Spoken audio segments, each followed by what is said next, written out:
Hello friends, welcome to defence matrix. तो TEDBF programme को लेकर एक इम्पॉर्टेंट अपडेट जो है वो निकल कर सामने आया है। तो द हिंदू के हिसाब से एडा द्वारा एक्सेप्ट किया जा रहा है कि जो कैबिनेट कमेटी ऑन सिक्योरिटी है ये टीईडीबीएफ को लेकर जो फंड्स हैं वो मिड 2023 तक रिलीज कर देगी। और अगर ऐसा होता है तो एयरक्राफ्ट जो है वो इंडियन नेवी की सर्विस में 2031 या फिर 2032 तक दिखाई देना चालू हो जाएंगे।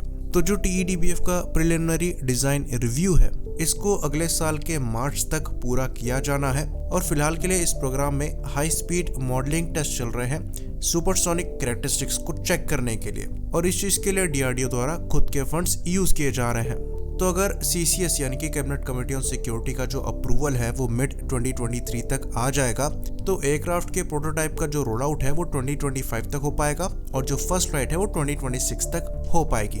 तो कैबिनेट कमेटी ऑन सिक्योरिटी द्वारा हाल ही में तेरस मार्क 2 के लिए फंड्स जो है वो रिलीज किए गए हैं, जिसके बाद से तेरस मार्क 2 के प्रोटोटाइप का जो रोल आउट है वो नेक्स्ट ईयर के एंड तक एक्सपेक्ट किया जा रहा है और जो फर्स्ट फ्लाइट है उसे 2024 में एक्सपेक्ट किया जा रहा है। वहीं पर बात करें एएमसीए के फंड्स को लेकर तो ये भी अभी सीसीएस को अप्रूव करने हैं और कुछ रिपोर्ट्स ये सजेस्ट करती है कि आने वाले कुछ समय में ही इनको अप्रूव किया जाएगा।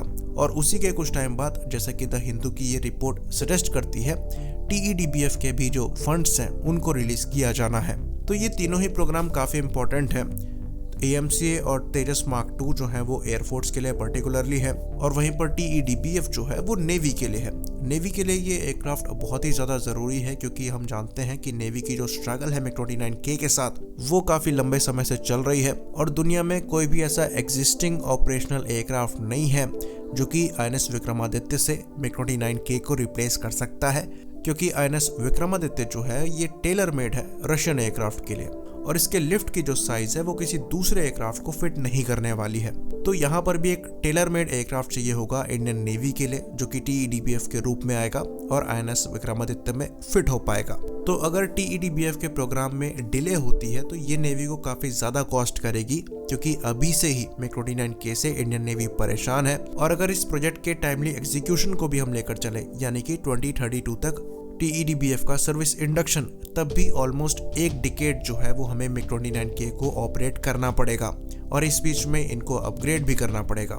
ऑल्दो एयरक्राफ्ट ज्यादा पुराने नहीं है, खाली 10 साल ही इनको ऑपरेट करते हुए हुआ है, पर क्योंकि ये एयरक्राफ्ट डेरिवेटिव है सेकंड जनरेशन के MiG-29 का जिनको बाय डिजाइन कैरियर ऑपरेशंस के लिए नहीं बनाया गया था पर कन्वर्ट किया गया, तो यहाँ पर वेस्टर्न कैरियर एयरक्राफ्ट जैसी ऑपरेशनल रेडीनेस जो है वो नहीं मिल पाती है। खैर इस चीज को हम कई बार डिस्कस कर चुके हैं और ये चीज भी हम जानते हैं कि नेवी के कॉन्ट्रास्ट में एयरफोर्स जो है वो अपने MiG-29 से काफी खुश है, जबकि वो फर्स्ट जनरेशन अपग्रेडेड MiG-29 से। बाकी टीईडीबीएफ जो है वो इसलिए भी इम्पोर्टेंट है क्योंकि उस डिजाइन में पोटेंशियल काफी है, क्योंकि टीईडीबीएफ का जो डिजाइन है ये एक मॉडर्न 4.5 जनरेशन एयरक्राफ्ट का डिजाइन है। तेजस मार्क 2 की बात करें तो तेजस मार्क 2 का जो डिजाइन है वो तेजस का ही एनहेंस्ड वर्जन है। वहीं पर जो टीईडीबीएफ का डिजाइन है ये 5th जनरेशन डिजाइन से, जहां पर आरसीएस को कम रखा जाता है, उससे एक लेवल कम है। बाकी यहाँ पर फीचर्स आपको 5th जनरेशन सीधे सीधे मिलने वाले हैं।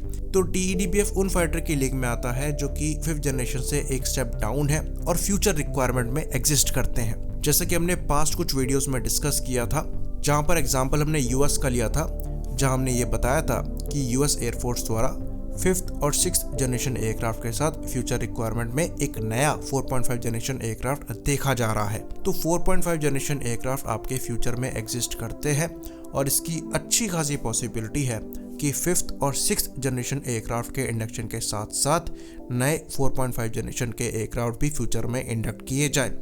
हो सकता है Su-30 MKI का जो रिप्लेसमेंट है वो एक नया 4.5 जनरेशन एयरक्राफ्ट ही करे, और ये भी हो सकता है कि वो टीईडीबीएफ का ही कोई डेरिवेटिव हो। तो इस लिहाज से भी ये जो प्रोग्राम है वो काफी ज्यादा इंपॉर्टेंट है क्योंकि यहाँ पर फ्यूचर एप्लीकेशन भी एग्जिस्ट करती हैं। तो किसी ने यहाँ पर एक कमेंट किया था और बहुत अच्छे से चीजों को समझाया था। जो 5th और 6th जनरेशन एयरक्राफ्ट होते हैं ये स्पेशल फोर्सेस की तरह होते हैं जो कि काफ़ी एक्सपेंसिव होते हैं ऑपरेट करने के लिए पर काफ़ी इफेक्टिव होते हैं, और जो 4.5 जनरेशन एयरक्राफ्ट होते हैं ये आपकी इन्फेंट्री की तरह होते हैं। तो स्पेशल फोर्सेस आप हर ऑपरेशन में यूज़ नहीं करते और रिक्वायरमेंट आपको दोनों की होती है। टीईडीबीएफ की अब तक की जो प्रोग्रेस है वो काफ़ी डिसेंट चल रही है। डिज़ाइन से लेकर टेस्टिंग वगैरह जो है वो इंटरनल फंड्स में की जा रही है और एक बार सीसीएस इनिशियल फंडिंग जो है वो स्टार्ट कर देगी, तो इसके प्रोटोटाइप का जो डेवलपमेंट है वो भी स्टार्ट हो जाएगा। होपफुली 2031-32 तक ये एयरक्राफ्ट जो है वो इंडियन नेवी की सर्विस को ज्वाइन कर ले, ताकि MiG-29K को लेकर इंडियन नेवी को फर्दर परेशान ना होना पड़े। आई होप इन्फॉर्मेशन यहाँ पर क्लियर हो। इसी बात पर हम इस वीडियो को ख़त्म करेंगे। लाइक करिए, सब्सक्राइब करिए। जय हिंद।